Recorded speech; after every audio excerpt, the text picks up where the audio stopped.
Hi friends, welcome back to channel. അപ്പോൾ എന്തൊക്കെ എല്ലാവരുടെയും വിശേഷം? എല്ലാവരും സുഖമായിട്ടിരിക്കുന്നുണ്ടാവില്ലേ? അപ്പോൾ നമ്മളോട് സുഖമായിട്ടിരിക്കുന്നത്. നമ്മുടെ ഇവിടെ 2-3 ദിവസമായിട്ട് മഴ തന്നെയാണ് കേട്ടോ. രാത്രിയാണ് പെയ്യാറ്. ഇപ്പോൾ ഒന്ന് രാവിലെ മുതൽ മഴ തന്നെയാണ്. അപ്പോൾ വിരുന്ന് വരുന്ന പോലെയാണ് കേട്ടോ മഴ പെയ്യുക. കുറേ പെയ്യും, കുറേ വെയിൽ വരും, പിന്നെ പെയ്യും, അങ്ങനെയാണ് കേട്ടോ. അപ്പോൾ നമ്മുടെ ഇന്നത്തെ വീഡിയോ എന്താണെന്ന് വെച്ചാൽ, ഇന്ന് നമ്മൾ പണ്ടത്തെ ഒരു റെസിപ്പിയാണ് കേട്ടോ ചെയ്യണത്. അപ്പോൾ വീഡിയോ എല്ലാവരും മുഴുവനായിട്ട് തന്നെ കാണുക. അപ്പോൾ ഇതാ ഈ ചേമ്പും താളി നട്ടതിനൂടെ പറയുക, ചേമ്പും തണ്ട് എന്ന് പറയണവരുണ്ടാവും. അപ്പോൾ അതൊക്കെ ഒന്ന് തോലി കളഞ്ഞിട്ട് എടുക്കുകയാണ് കേട്ടോ. ഞാൻ ഇന്നലെ വീട്ടിൽ പോയിരുന്നു. വീട്ടിൽ പോയപ്പോൾ അവിടെ ഉണ്ടായിരുന്നതാണ് കേട്ടോ. അപ്പോൾ കട പെങ്ങൾക്ക് ഭയങ്കര ഇഷ്ടമാണ് അത്. അപ്പോൾ ഓമക്കായ ഇതും കൂടിയിട്ടാണ് വെക്കണത്. ഓമക്കായ ഉമ്മയുടെ വീട്ടിൽ നിന്ന് കൊടുന്നതാണ്. ഇവിടെ ഇപ്പോൾ ഓമക്കായ ഒന്നും ഇല്ല കേട്ടോ. ആദ്യമൊക്കെ നല്ല ഉണ്ടായിരുന്നു, കുറേ ഉണ്ടാവാറുണ്ട്. ഇപ്പോൾ ഈ 2 സാധനവും ഇല്ല അവിടെ. എൻ്റെ സൗണ്ടിലൊക്കെ നല്ല വ്യത്യാസം അറിയുന്നുണ്ടാവും. ചെറുതായിട്ടൊരു ജലദോഷം ഉണ്ട് കേട്ടോ. അപ്പോൾ അതിൻ്റെയാണ് ഞാൻ പറയാറില്ല. മഴ ഒന്ന് ചാറിക്കഴിഞ്ഞിട്ടുണ്ടെങ്കിൽ എനിക്ക് പണി കിട്ടും.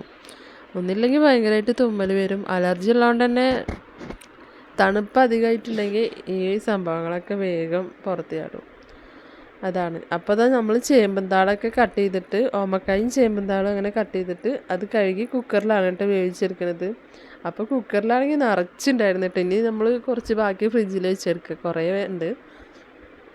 അതിനിടയിൽ നമ്മൾ മീൻ കറിയൊക്കെ വെക്കുന്നുണ്ട്. 8 എണ്ണ കിട്ടിയത്. അപ്പോൾ കറിക്കുള്ള ഞാനൊക്കെ വറവാക്കിയിട്ട് വെച്ചിട്ടുണ്ട്. മുന്നത്തെ വീഡിയോയിൽ ഞാൻ ചെയ്തിട്ടുണ്ടായിരുന്നു.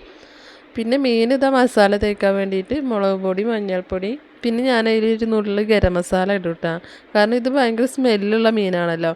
അപ്പോൾ മണമൊക്കെ ഒന്ന് മാറി നല്ല ടേസ്റ്റൊക്കെ അറിയാൻ വേണ്ടിയിട്ട് ഗരം മസാല ഇട്ട് കൊടുത്തിട്ടുണ്ട്.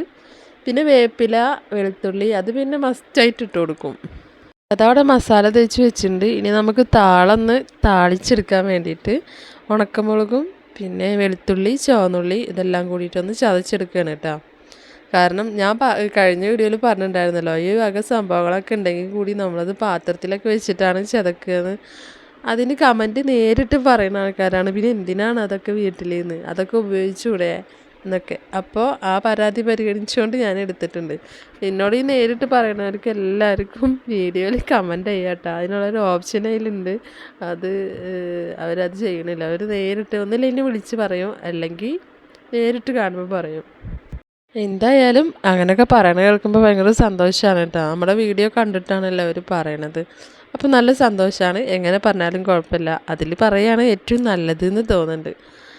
അപ്പോൾ അതാ നമ്മൾ കടുക് പൊട്ടിച്ച് വെളിച്ചെണ്ണയിലാണ് കേട്ടോ ആക്കിയെടുക്കുന്നത്. അപ്പോൾ കടുക് പൊട്ടിച്ചിട്ട് നമ്മൾ ചതച്ച ഉണക്കമുളകും പിന്നെ വെളുത്തുള്ളി, ചുവന്നുള്ളി അതെല്ലാം ചതച്ച് വെച്ചിട്ടുണ്ടായിരുന്നല്ലോ, അത് ആ എണ്ണയിലേക്ക് ഇട്ട് കൊടുക്കുകയാണ്. പിന്നെ വേപ്പില ഇട്ട് കൊടുത്തിട്ടുണ്ട്. എന്നിട്ട് അതൊന്ന് മൂത്ത് വരുമ്പോൾ നമ്മൾ വേവിച്ച് വെച്ച ചേമ്പന്താളും ഓമക്കായും ഇട്ട് കൊടുക്കുകയാണ് കേട്ടോ. അതിൽ നമ്മൾ മീൻ പൊരിക്കാൻ വേണ്ടിയിട്ട് അപ്പുറത്ത് കൊടുന്ന് വെച്ചിട്ടുണ്ട് കേട്ടോ. അതിട്ട് കൊടുത്തിട്ട് അതിൽ വെള്ളം ഉണ്ടായിരുന്നു കേട്ടോ. കാരണം ഈ ചേമ്പന്താളിൽ നമ്മൾ അത് കട്ട് ചെയ്തിട്ട് കഴുകുകയാണെങ്കിൽ അതിൽ നിറയെ വെള്ളം ഉണ്ടാവും. അത് കട്ട് ചെയ്തിട്ടാണ് കേട്ടോ നമ്മൾ കഴുകിയെടുത്തത്. അപ്പോൾ അതുകൊണ്ട് തന്നെ അതിങ്ങനെ ചൂടാവും തോറും അത്യാവശ്യം വെള്ളം അതിൽ നിന്ന് തന്നെ വരുന്നുണ്ട്. അപ്പോൾ അതിലുള്ള വെള്ളം എല്ലാം കൂടി അങ്ങനെ ഒഴിച്ചു കൊടുക്കുകയാണ് കേട്ടോ ചെയ്തത്. വെള്ളം നമ്മൾ വേറെ കളയൊന്നും ചെയ്തില്ല. കാരണം നമ്മളത് ഊറ്റി കളഞ്ഞിട്ട് പിന്നെ വെറുതെ ചണ്ടി കഴിച്ചിട്ട് കാര്യമില്ലല്ലോ. അപ്പോൾ അതുകൊണ്ട് അതങ്ങനെ അതിൽ കിടന്ന് ഒന്ന് വറ്റിച്ചെടുത്തിട്ടാണ്. പിന്നെ ഇനി അടുത്തത് മീൻ പൊരിക്കാൻ വേണ്ടി നോക്കുകയാണ്. അപ്പോൾ സൗണ്ടിലൊക്കെ ഇങ്ങനെ നല്ല വ്യത്യാസമുണ്ട്. അപ്പോൾ നമ്മളെ കളിയാക്കുന്ന കുറച്ച് ആൾക്കാരൊക്കെ ഉണ്ടല്ലോ, അവർ ചിന്തിക്കണുണ്ടാവും ഇതിപ്പോൾ എന്തിനാ ഇപ്പോൾ ഇത്രയും വയ്യാണ്ട് ഇപ്പോൾ ഇന്ന് തന്നെ ഇപ്പോൾ വീഡിയോ ഇടണേ എന്നൊക്കെ വിചാരിക്കുന്നവരുണ്ടാവും. അവരുടെ അടുത്താണ് എനിക്ക് പറയാനുള്ളത്, നമ്മൾ ചെയ്യുന്ന കാര്യങ്ങളൊക്കെ നമ്മൾ തന്നെ ചെയ്യണ്ടേ? അത് നമുക്ക് വേറെ ആരെങ്കിലും വന്ന് ചെയ്തു തരുമോ? ഇല്ല. അപ്പോൾ നമ്മൾ എന്താണ് ചെയ്തുകൊണ്ടിരുന്നത് അത് നമ്മൾ കറക്റ്റായിട്ട് തന്നെ ചെയ്യാം. നമുക്കെല്ലാവർക്കും ഓരോ ലക്ഷ്യങ്ങളുണ്ടാവുമല്ലോ. അപ്പോൾ ആ ലക്ഷ്യത്തിലെത്താൻ വേണ്ടിയിട്ട് നമ്മൾ ഇറങ്ങിയിട്ടുണ്ടെങ്കിൽ അവിടെ നമുക്ക് അസുഖങ്ങളൊന്നും ഒരു പ്രശ്നമല്ല. പിന്നെ എൻ്റെ ഫാമിലിയിൽ നിന്നും പിന്നെ കുറേ സബ്സ്ക്രൈബേഴ്സ് ഉണ്ട് കേട്ടോ. അവരുടെ അടുത്ത് നോക്കി നമുക്ക് നല്ല സപ്പോർട്ടാണല്ലോ, അത് മതിയല്ലോ നമുക്ക്. അപ്പോൾ അതിനിടയിൽ നമ്മൾ ചോറൊക്കെ കഴിച്ചിട്ടുണ്ടായിരുന്നു. അപ്പോൾ നമ്മുടെ ഇന്നത്തെ വീഡിയോ ഒക്കെ ഇത്ര ഉള്ളൂ കേട്ടോ. വീഡിയോ നിങ്ങൾക്ക് എല്ലാവർക്കും ഇഷ്ടമായി എന്ന് വിചാരിക്കണേ. ഇഷ്ടമായിട്ടുണ്ടെങ്കിൽ എല്ലാവരും ഒന്ന് സപ്പോർട്ട് ചെയ്യുക. പിന്നെ വീഡിയോ എല്ലാം കണ്ട് നിങ്ങൾക്ക് ഇഷ്ടമാവുകയാണെങ്കിൽ ഒന്ന് ലൈക്ക് ചെയ്യണം കേട്ടോ. എനിക്ക് ലൈക്കൊക്കെ വളരെ കുറവാണ്. എല്ലാവരും ഒന്ന് ലൈക്ക് ചെയ്യുക. അപ്പോൾ നമുക്ക് അടുത്ത വീഡിയോയിൽ കാണാം. അടുത്ത വീഡിയോയിൽ നല്ല സൗണ്ടൊക്കെ റെഡിയാക്കിയിട്ട് നല്ല അടിപൊളിയായിട്ട് വരാം കേട്ടോ. അപ്പോൾ നമ്മളവിടെ ഉച്ചയാകുമ്പോഴേക്കൊക്കെ നല്ല മഴയാണ് കേട്ടോ. അപ്പോൾ അടുത്ത വീഡിയോയിൽ കാണാം. Okay, bye.